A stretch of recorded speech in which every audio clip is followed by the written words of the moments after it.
사는 바로 그것이다. 쉬운 말 같지만 참 내 뜻대로 산다. 이게 참 지키기 어려운 말이기도 하죠. 하지만 여기 꿈꾸는 협동조합에서는 우리 조합원들의 뜻대로 살 수 있게 늘 도와드릴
인생을 살아가다 보면 수많은 문제와 만나게 됩니다.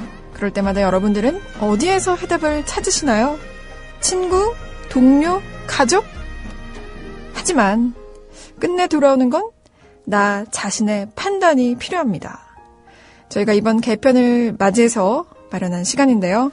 청취자분들에게 귀가 열리는 고전 시간을 준비했습니다. 왜 우리가 어렵게 힘들게 고전을 읽어야 할까요? 그건 땅 위에서 바라보면 시야가 가려서 눈 앞에 것만 보이지만은 산 위에서 보면 아래에 있는 모든 건물, 사람들 다 볼 수 있는 것처럼 청취자분들과 함께 고전에 대한 얘기를 나누면서 우리 선조들이 들려주는 삶의 지혜를 그리고 지금 여러분들에게 직면한 문제를 어떻게 바라볼 건가에 대한 폭넓은 통찰력을 가질 수 있는 그런 시간이 되기를 희망하면서 귀가 열리는 고전 시간 준비했습니다.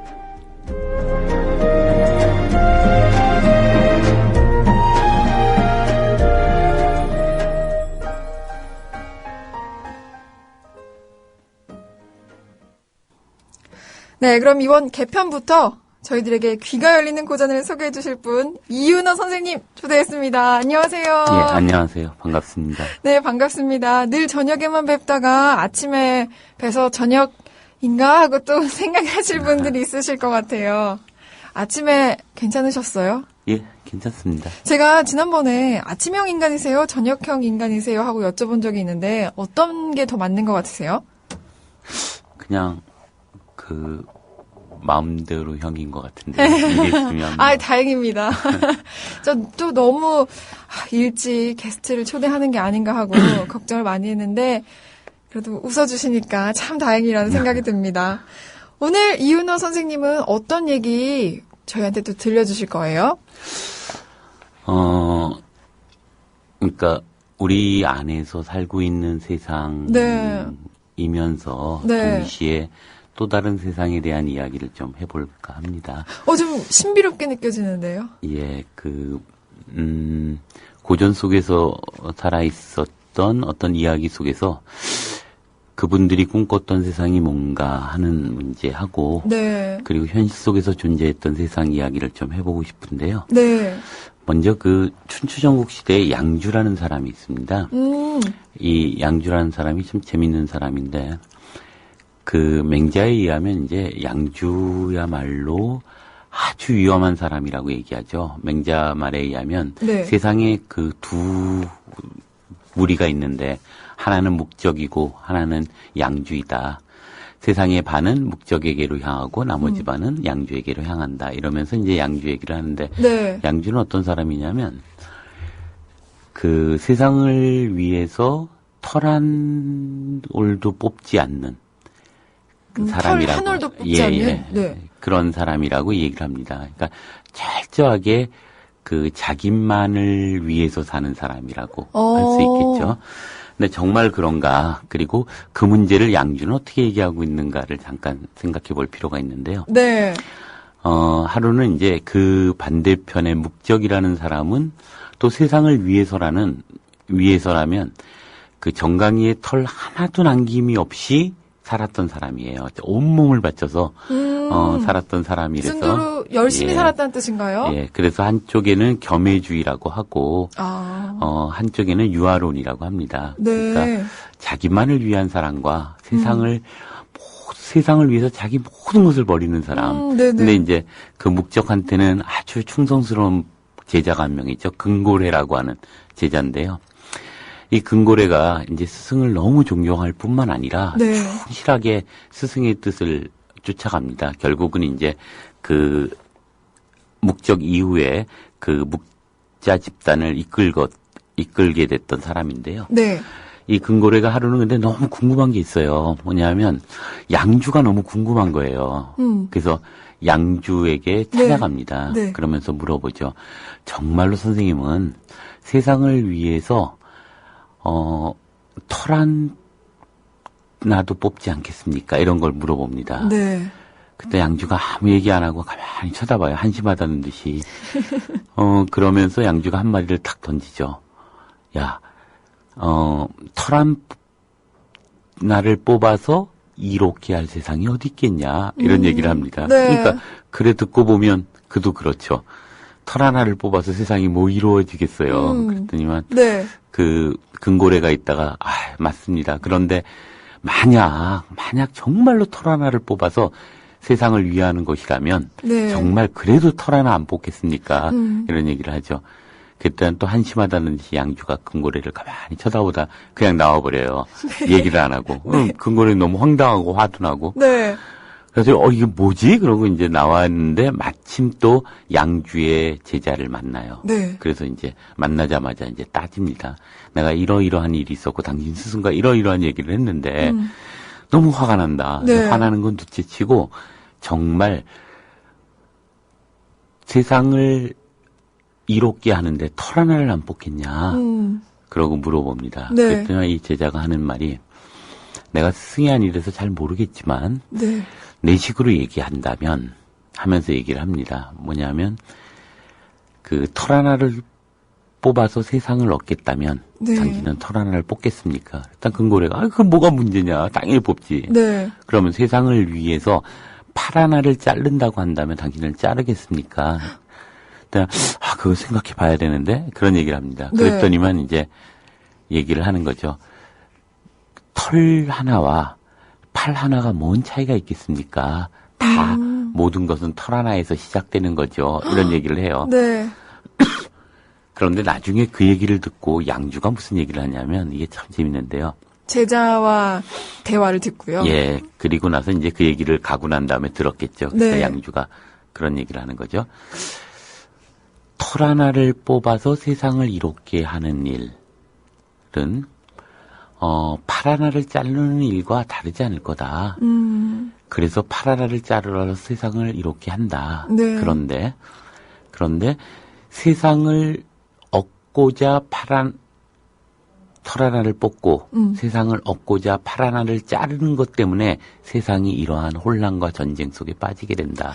정말 의미 있는 세상은 네. 털 하나 뽑지 않아도 되는 세상이다. 네. 이런 얘기를 하는 거죠. 이게 이제 유아주의의 핵심이에요. 뭐냐면 자기를 위해서가 아니고 이런 거죠. 이타주의는 참 의미 있는 얘기잖아요. 근데 이타주의가 유포될 때 네. 남을 위해서 살라고 할 때는 여기에는 아주 교묘하고 위험한 이데올로기가 있습니다. 무슨 말이냐면 사실 건강한 사회라면 너를 위해서 살라고 얘기하는 사회여야죠. 근데 남을 위해서 살라고 얘기하는 사회는 네. 어떤 사회냐면 도리어 그 남이 국가가 되고 그 남이 사회가 되고 개인을 희생시킴으로써 네. 사회를 위하는 것을 이야기함으로써 권력을 갖고자 하는 집단이 유포하는 이야기라는 거죠. 그러니까 보통 이런 얘기 하잖아요. 자기의 사상을 위하여 혹은 생각을 위해서 신념을 위해서 죽을 수 있다고 생각하는 사람들은 대부분 나보다 먼저 남을 죽게 하고 네. 나를 대신해서 남을 죽게 하고 잘 돼봐야 나와 같이 남을 죽게 하는 거죠. 약간 이기주의를 말씀하시는 건가요? 아니요. 거꾸로 이런 거죠. 예를 들면 가미가제 특공대가 있다고 해보면 네. 가미가제 특공대에게 정말 국가를 위해서 한 목숨 초계같이 버려라라고 얘기하지만 네.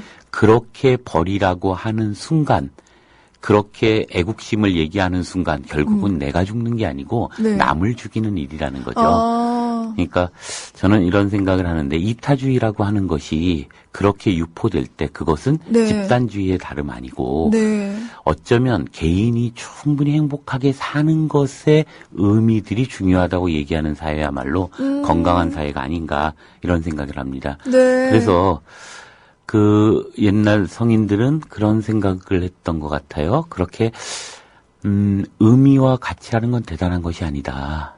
예를 들면 노자의 그 이야기 중에 소국과민이라는 얘기가 있죠.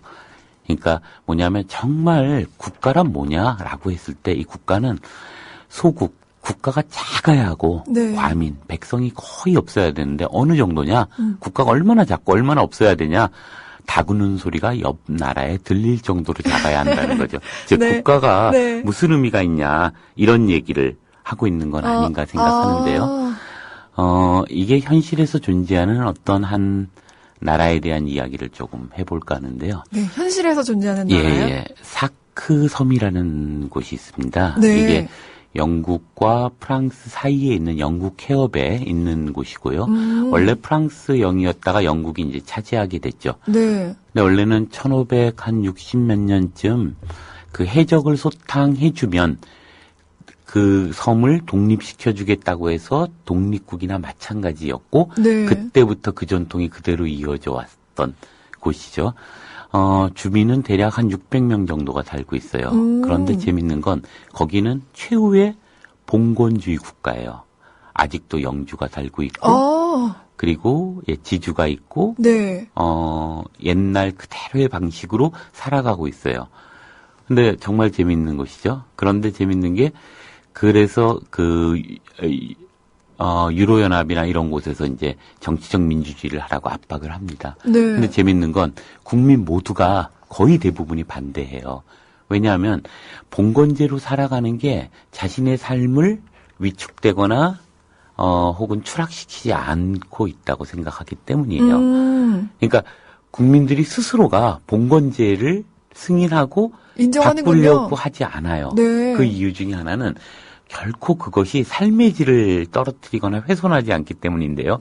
영주의 권리가 있어요. 이 권리가 재밌는데 비둘기를 키울 수 있는 권리가 있어요. 그리고 왜 그런 권리가 있는 거지? 비둘기가 아무래도 네. 농작물에 피해를 주는 모양이죠. 그러니까 비둘기를 못 키우게 하는데 금지를 시키는데 영주는 인정해줘요. 네. 또 개를 난소를 제거하지 않는 암캐를 키울 수 있는 권리를 줘요. 네. 왜냐하면 네. 거기는 작은 섬이거든요. 네. 그래서 어쨌거나 동물이 많거나 인간도 많아지면 네. 살 수 있는 환경이 아니기 때문에 네. 그러한 그 번식들을 조금 막고 있는데 네네. 영주한테는 그걸 인정해 주는 거예요. 정말 귀여운 권리잖아요. 네. 근데 이 나라는 얼마나 재미있는 나라냐면 자동차가 한 대도 없어요. 철저하게 환경적인. 그래서 마차와 네. 거기는 농사를 지니까 경운기는 있는데 네. 경운기에 원칙이 있어요. 왜냐하면 한 집이 한 대 이상 가지면 안 돼요. 그래서 경운기 한 대씩을 소유해서 농사를 짓는데 네. 그것도 전기로 움직이는 거고 환경적이네요. 철저하게, 환경적이고 또 자전거가 있는데 자전거에 최근에 한 몇 년 전에 그런 의회에서 아주 1년 동안 아주 지난한 그 논의가 있었어요. 뭐냐면 전기 자전거를 인정해야 되느냐 말아야 되느냐. 이의 일부가 전기 네. 자전거를 인정해야 된다. 그런데 이제 원칙적으로 그럴 수 없다. 반대를 해요. 근데 이 일부 사람들이 무슨 얘기를 하냐면 환자나 몸이 불편한 사람들이 네. 언덕에 가서 바람을 맞고 싶은데 그걸 너무 힘들어서 자전거를 타고는 너무 힘든 일이다. 네. 그래서 그것을 허용하려면 전기 자전거가 있어야 된다라고 얘기를 합니다. 그래서 1년 동안의 논의 끝에 네. 결국은 공공적 가치를 인정해서 전기 자전거를 네네. 전기 자전거를 인정해줘요. 그런데 단 몸이 불편하다는 것이 증명되어야 하고 그다음에 허락을 받아야 합니다. 네. 근데 제가 정말 거기에 매력을 느끼는 것 중에 하나는 운전면허 시험이 있어요. 마차와 주로 이제 마차, 자전거, 경운기가 네. 다인데 네. 거기에 이제 마차나 경운기를 운전하려면 운전면허 시험을 보는데요. 이 면허 시험이 우리가 보는 그런 시험이 아니에요. 뭐냐면 사거리를 탁 지나갔다가 감독관이 물어보는 거죠. 이 사거리에서 일어난 일 아는 거 하나만 얘기해 보세요. 이런 거 있죠. 네, 동화 같아요. 그리고 가다가 저 집에서는 무슨 일이 있었죠? 저 집의 식구들은 아세요? 이름 한 명만 대보세요. 이런 얘기예요. 네. 즉 자신들의 삶의 역사들이죠. 거대한 무슨 왕조사, 정치사 이런 게 아니라 소소하고 일상적이지만 우리들의 삶의 의미들 적어도 그 마을에 살고자 하고 네. 운전을 하려고 하면 적어도 그렇게 사람들의 삶에 대해서 모른 척해서는 안 된다 이런 거죠. 알아야 한다. 마을이나 사람들에 대한 예, 애정이 있는지를 보는군요. 예, 아주 재밌는데요. 거기에 어떤 한 사람이 있어요. 이 사람은 교도관이자 경찰서장이자 또 소방서장이에요. 그러니까 관직이랑 관직은 다 그렇죠. 근데 실제로 이 사람이 하는 대부분의 일은 마을에 집 수리해주는 사람이에요. 보일러 수리해주고 수도관 고쳐주고 또 집 천장 수리해주고. 네. 그러면 그 일은 어떻게 하느냐? 예, 그 일을 할 게 없어요. 왜냐하면 관직을 맡고 있는 일들은요. 1850몇 년인가 60몇 년에 56년. 예, 56년에 그 교도소가 하나 만들어졌어요. 네. 근데 세상에서 제일 작은 교도소예요. 방이 딱 수감하는 그 감옥이라 그러죠. 네. 그게 하나예요. 그리고 아주 작고 그래서 아주 무슨 장난감집 같아요. 너무 작아요. 웬만한 창고보다 훨씬 적어요. 그런데 한 번도 그 교도소가 만들어진 이후에 네. 한 번도 그곳에 수감하는 사람이 없었어요. 아. 그러기 1856년부터. 네. 그러니까 그 사람이 그 직을 맡고 나서 한 번도 거기에 사람이 들어가 본 적이 없는 거예요. 네. 그래서 거기는 주로 농기구를 보관하거나 자전거를 세워놓는 곳으로 대부분 쓰이고 있고요. 네.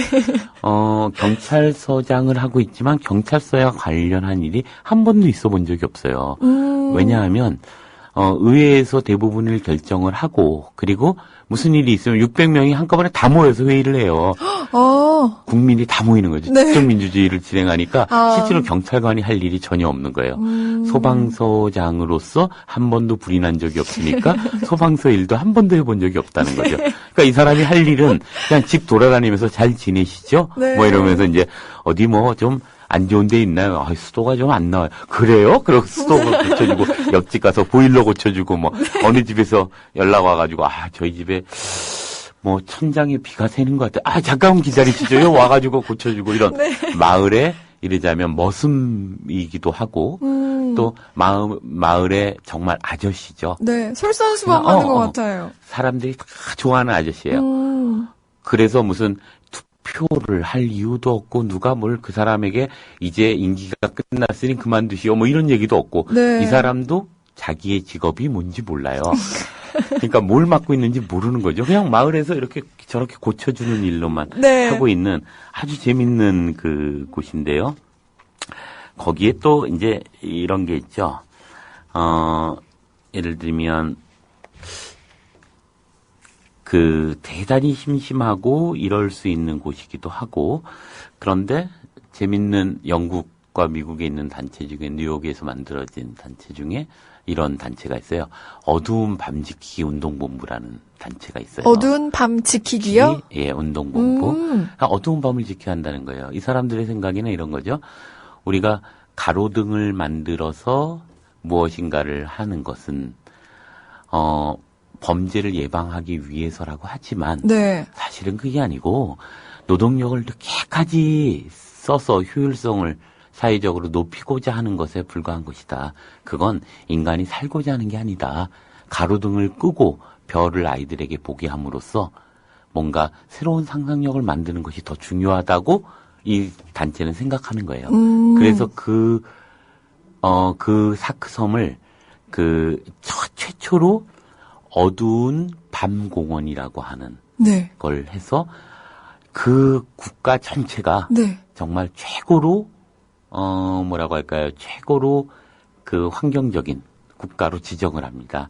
아주 재밌는 과정인데요. 물론 그곳에도 뭐 여러 가지 사람 사는 데니까 어려움도 있을 거고 부딪힘도 있을 거고 네. 슬픔도 있을 거고 그러겠죠. 네. 근데 문제는 저는 이런 생각을 해보는데요.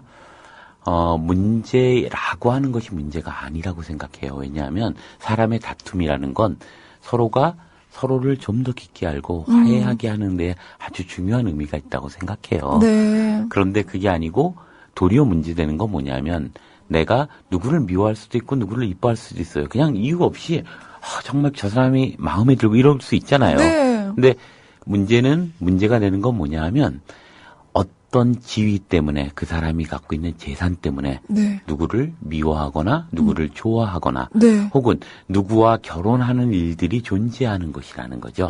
그게 더 문제인 거죠. 네. 그러자면 어떤 사람이 그런 얘기를 합니다. 자본주의 사회의 결혼과 사랑도 하나의 상품이 되었다. 예를 들면 그렇지 않다면 네. 노동자와 법률가는 많은 경우에서 결혼과 사랑이 있었어야 한다. 네. 그러나 네. 변호사는 변호사하고 결혼하고 의사는 의사하고 결혼하고 노동자는 노동자하고 결혼한다. 네. 그것은 이미 그 자체가 이미 결혼이라고 하는 것은 또 하나의 상품으로서 교환되는 의미를 갖는 것이지 결혼 자체가 사랑이라고 하는 낭만주의적 사랑이라는 것은 허상이다. 이런 네. 얘기를 하죠. 그런 점에서 보면 어쩌면 그곳 마을의 사람들, 그 국가에 있는 사람들은 그게 준독립국이에요. 네. 자기 국기도 있고 화폐도 따로 있어요. 오, 영국인데도요? 예. 영국 영이긴 하지만 자치구예요. 아, 네네네. 그래서 일정하게 형식적으로 허락을 맡아요. 뭘 할 때, 영국 여왕에. 네. 그리고 1년에 세를 내는데, 우리로 보면 이제 세금을 내잖아요. 네. 1.79유로, 2유로가 안 돼요. 그러니까 한 1년에 한 3,000원 정도 안 되는 돈이죠. 한 네. 2,800원 정도를 1년에 세금을 내면서 영국과의 관계를 맺고 있는 자치 독립국이에요. 네. 네, 너무 재밌는 나라죠. 그리고 거기에는 뭐 여러 가지 별 일들이 있는데 그곳이 의미 있는 것은 어쩌면 그런 생각이 들어요.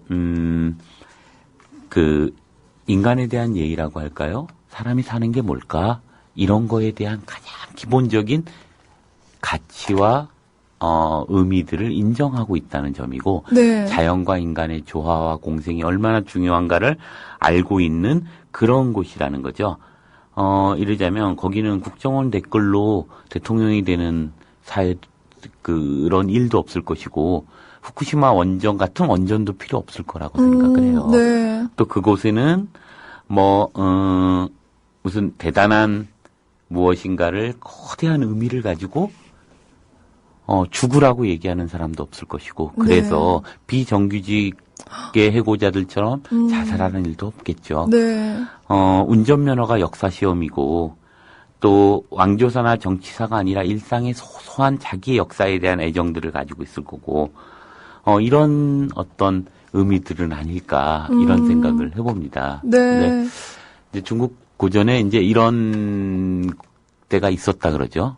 그게 요순 시대라고 하는데 요왕이 하루는 그 전설에 있었던 나라라고 하는데 네. 어쨌거나 중국 역사에서는 그 시대를 가장 태평성대의 시대라고 하죠. 어느 정도 태평성대했냐 하면 네, 궁금해요. 네, 이런 얘기를 하죠. 왕이 하루는 요왕이 있다가 왕을 누가 가장 지혜롭고 현명하고 의미 있는 사람일까를 찾으라고 쫙 사람들한테 얘기를 했어요. 네. 왕을 물려줘야겠다. 그랬더니 허유라는 사람이 정말로 네. 대단한 사람이다. 그 사람이 가장 지혜롭고 그리고 가장 현명한 사람이다. 이런 얘기를 합니다. 그분이야말로 현인이다. 그래서 이제 허유를 만나서 요왕이 얘기를 합니다. 이제 당신에게 왕을 물려주려고 하는데 당신이 네. 왕을 하시죠. 허유가 가만히 쳐다보고 있다가 도대체 왜 나에게 왕을 하라고 하냐. 네. 그러면서 얘기하는 게 이런 얘기를 하죠. 아니, 왕이 만일 정치가 잘 되고 있으면 굳이 나한테 물려줄 이유가 없고, 정치가 안 되고 있으면 그건 당신이 할 일이지 왜 나한테 그걸 줄라 그러냐. 네. 그러면서 이제 화를 팍 내고 가버립니다. 네. 그리고 나서 산속에 들어가요. 그래서 막 하루 종일 냇가에다 귀를 씻는 거예요. 네. 그랬더니 옆에 누가 소를 먹이러 물 먹이러 턱 소를 끌고 오다가 허유를 탁 보는데 계속 귀를 씻고 있는 거예요. 네. 그래서 야, 너 왜 이렇게 귀를 계속 씻고 있냐 했다. 네. 내가 오늘 거지 같은 얘기를 들었거든. 무슨 얘기인데 나보고 왕을 하래 글쎄. 그랬더니 갑자기 이 사람이 있다가 소를 막 끌고 나가는 거죠. 네. 이런 더러운 물에 내 소를 먹일 수 없다. 네. 이런 얘기를 합니다. 예. 그 말을 통해서 보면 이런 생각도 해보는 거죠. 우리가 원하는 세상이 뭘까? 저는 대단한 세상 아니라고 생각해요. 네. 정말 햇빛 한 줌이 비칠 수 있는 그런 세상일 것이고, 네. 적어도, 그러한 것 때문에, 삶의 끔찍함들 때문에 자살하는 사람이 존재하지 않는 사회여야 하고, 네. 그리고 적어도 가족이 모여서 도란도란 이야기할 수 있는 저녁 있는 시간이 있는 그런 사회를 원하는 건 아닐까. 무슨 거대하게, 네. 엄청난 부를 갖고 아주 대단한 옷과 대단한 차와 대단한 음식을 먹는 이런 걸 꿈꾸는 게 아니라 네. 우리가 원하는 세상은 그저 가장 상식이 통하는 세상이고 네. 신동엽 시인이 쓴 산문시라는 시가 있는데요. 네. 거기에 보면 재밌는 얘기가 있죠. 예를 들면 대통령이 자전거에 막걸리를 싣고 시인의 집에 찾아가는 이야기. 또 국무총리가 손녀딸을 데리고 고향에 내려가면서 서울역 3등 열차의 대합실에서 줄을 서서 기다리죠. 근데 서울역장이 나와서 고향 가시나 봅니다. 아유, 좋겠습니다. 이러고 인사하고 들어가는 그런 사회. 이것이 어쩌면 신동엽 시인이 꿈꿨던 사회이고 또 우리가 꿈꾸는 사회일지도 모른다는 생각이 듭니다. 시청에 이제 촛불로 나가면서 저는 그런 생각이 드는데 어쩌면 우리가 촛불을 들고 원하는 사회는 그렇게 무엇인가 부시고 전쟁에 준하는 엄청난 폭력이 오가는 그런 것을 꿈꾸는 게 아니고 촛불을 통해서 조금이라도 세상이 좀 더 상식적이고 좀 더 인간으로서의 가치가 존재하는 그런 걸 원하는 건 아니었을까 이런 생각도 들고요. 그런 점에서 그렇게 촛불 하나하나가 들려지는 그 마음 속에는 우리가 좀 더 정말 햇볕 한 줌 같은 그 햇살 하나를 좀 찾고 싶어 하는, 그리고 적어도 그렇게 야만적이고 폭력적인 그런 국정원이 감시하고 정부가 통제하는 그런 사회가 아니고 우리 모두가 정말 환하게 웃을 수 있는 그런 사회는 아닐까 이런 생각을 좀 해봅니다. 그래서 페북에다 그런 얘기를 써봤어요. 난 정말 사크섬에 갈 거야. 그곳에서 네. 그렇게 살 거야. 네. 마차를 몰면서 마을의 집 한 채 한 채의 가족들의 이야기를 들으면서 그렇게 살고 싶어. 근데 그 말은 저는 그런 생각이 들어요. 우리가 정말 촛불 하나 들고 시청에서 모여서 그렇게 세상을 조금은 의미 있고 조금은 아름답게 그렇게 키우는 사회를 꿈꾸는 것과 그 안에 어떤 여유가 있고 여백이 있고 그리고 그 안에 가치가 있고 그 안에 정말 햇볕이 있고 이런 것이 아닌가. 시청에 바로 그 사크섬이 있는 건 아닌가. 이런 생각을 좀 해봅니다. 그 어떤 분 한 명이 네. 그런 얘기를 하는데요. 고래에 대한 얘기를 쭉 해요. 그러면서 정말 자기는 고래를 보고 싶고 네. 그래서 자기는 촛불을 든다. 이런 얘기를 합니다. 근데 고래요? 그 얘기를 갑자기 뜬금없었어요. 네. 그래서 고래가 춤추는 거 너무 매력 있고 그러는데 가만히 생각해 보니까 이런 생각이 드는 거예요. 고래는 포유류잖아요. 네. 우리가 합리적이라고 생각하는 아주 차가운 이성을 가지고 보면 바다에는 어류만 살아야 되거든요. 그렇죠. 근데 바다에 네. 포유류가 살 수 있는 그것이 어쩌면 자연이고 살아가는 일이고 그래서 그런 여백과 그런 여유들. 네. 그래서 그 뭐라고 할까요? 아까 사크섬에 있는 그 교도 관장이 보일러를 수리하는 그런 세상. 네. 대통령이 경호원 한 명 없이 자전거를 타고 막걸리를 싣고 시인의 집에 찾아가는 그런 세상. 이런 거 아닐까 이런 생각이 들고요. 그런 점에서 고전이 우리에게 이야기하고자 하는 그 세상은 적어도 노장에게 있어서는 이런 것은 아닐까 이런 생각이 듭니다. 그래서 저는 그 고전이 우리에게 주는 여러 가지 의미 중에 우리가 현실에서 살고 있지만 또 다른 세상에 대한 이야기들을 하고 있고 그 자극이 우리한테 왜 사는지 또 어떻게 살아야 하는지. 예, 그렇죠. 어떻게 살아야 하는지 이런 의미들을 던져주고 있는 것은 아닌가 이런 생각을 좀 해보게 돼요. 그래서 그런 허유의 이야기랄까 또 아까 얘기했던 양주가 얘기하려고 했던 이야기 또 그것이 현실에서 존재하는 사크섬에 대한 이야기하고 맞물리면서 우리가 어떻게 살아야 될 건지 한 번쯤 좀 고민해 볼 필요는 있을 것 같네요. 네, 오늘 저도 말씀 들으면서 그 섬에 대해 떠올리면서 나도 어떻게 살아야겠다라는 생각을 조금씩은 하게 되는데요. 방송 들으시는 분들도 그런 생각하시는 것 같아요. 자두님께서는 그런 나라 좋은 나라, 국정원 댓글로 대통령 되는 것 없는 나라 빵 터졌네요 하셨고요. 메데이아님께서는 정말 가보고 싶은 곳이라고 어딘지 정확히 알려달라고 하셨어요. 예, 인터넷에서 사크라고 하는 섬을 치면요, 영국령인데 그 홈페이지가 있어요. 오, 예. 섬에 대한 홈페이지 말씀이시죠? 예, 섬에서 그 국가가 운영하는 자기들의 법도 그 안에 다 나와 있고요. 네.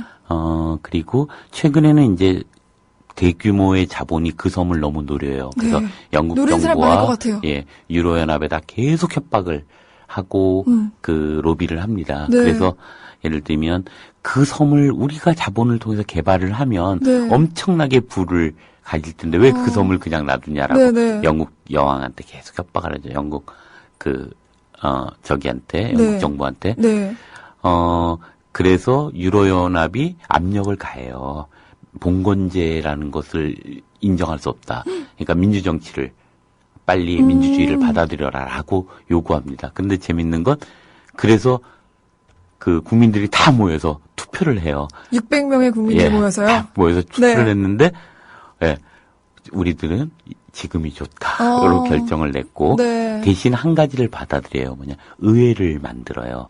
그래서 14명의 대표를 뽑아서 의회가 구성되고 근데 아까 말씀드렸듯이 의회가 하는 일이 너무너무 진지하게 전기 자전거를 쓰느냐 마느냐를 가지고 1년 동안 하는 정말 낭만적인 곳이죠. 지금도 끊임없는 압력들이 들어옵니다. 자본에 의한. 그리고 나서 거기가 얼마나 위험하고 얘네들이 이러는 거 다 관광 이익 때문이야 뭐 이런 모함들도 많고요. 근데 어쨌거나 거기에 있는 주민들은 삶의 어떤 의미들, 그 즐거움 속에서 살아가고 있죠. 되게 심심한 나라이긴 해요.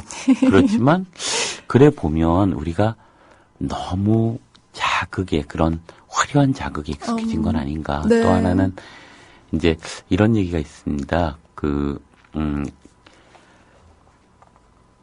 뭐라고 할까요? 그 기호 가치와 상징 가치를 얘기하는데, 우리가 어떤 물건, 예를 들면 차를 얘기할 때, 차이는 두 가지가 있습니다. 하나는 내가 편하게 갈 수 있다는 사용 가치로서의 자동차가 있잖아요. 근데 더 중요하게 우리를 지배하는 것은 얼마짜리지 하는 차죠. 비싼 차. 예, 그렇죠. 그게 차냐 아니냐가 중요한 게 아니라 얼마짜리지 이게 중요한 거죠. 교환 가치라고 하는 가치가 지배하고 있는데 그것보다 현대 사회로 들어오면서 더 중요한 가치가 하나 생기는데 그게 기호 가치죠. 뭐냐면 나 벤츠거든 하는 거예요. 구별짓기 위한 가치죠. 남과의 차이를 가지고 자기를 우월하게 드러내려고 하는 티내기 이로서의 가치가 있는 거죠. 예를 들면 뭐 옷을 왜 명품 백을 메고 다니고 명품 옷을 입고 다니는가? 난 너희와 다르거든. 이것 때문에 하는 거죠. 근데 재밌는 가치 중에 하나는 상징 가치라는 게 있어요. 이게 이제 강신주 선생이 이야기한 책에 보면 잘 나오는 얘기인데 이런 거죠. 꽃과 다이아몬드는 적어도 선물로 존재하는 순간, 그것은 서로의 무엇이 더 우월하냐라고 얘기할 수 없는 거죠. 그러니까 우리가 살고 있는 자본주의 사회라는 것은 이 선물이 사라져버린 거죠. 연애마저도 선물이 아니고 상품이 되는 사회 속에서 살고 있는 거고 그런 점에서 저는 그 사크섬이 어쩌면 우리한테 또 다른 이 자본주의 한 구석에 있는 아주 작은 섬이지만 그건 우리한테 선물이 뭔지를 이야기하는 사회는 아닌가 이런 생각도 좀 드네요. 네, 아침부터 정말 좋은 말씀 해주셔서 청취자분들께서 이 방송 듣고 오늘 하루를 굉장히 좀 의미 있게 또 생각하면서 보낼 것 같아요. 절마루님께서는 눈물이 난대요. 우리 이은우쌤 말씀 듣고 나서 눈물 나네요 하셨고요. 날개 달린 나무님께서는 오후 같대요. 이은우쌤 목소리 들으니까 오후라고 착각하시면 안 됩니다. 네. 벌써 이은우쌤과 대화를 나누다 보니까는 이렇게 또 1부 시간이 마무리돼 가는데요. 앞으로도 쭉 매일 매주 금요일에 출연해 주셔서 이렇게 재미난 고전 얘기 들려주실 거죠? 예. 네. 전 고전을 듣는 게 아니라 전 사마천의 사기를 읽다가 덮어버렸어요. 네. 그냥 못 읽겠더라고요. 근데 이은하 쌤 말씀 듣다 보면은 그냥 옛날 얘기 해주시는 것 같아서 푹 빠져버려서 전 참 좋습니다. 다른 분들도 그러실 거예요. 고전에 관심은 있지만 어려워서 다가가지 못했던 분들께 앞으로도 많은 도움 주시면 감사하겠습니다. 예, 고맙습니다. 오늘 아침부터 감사했습니다, 이은호 쌤. 예, 고맙습니다.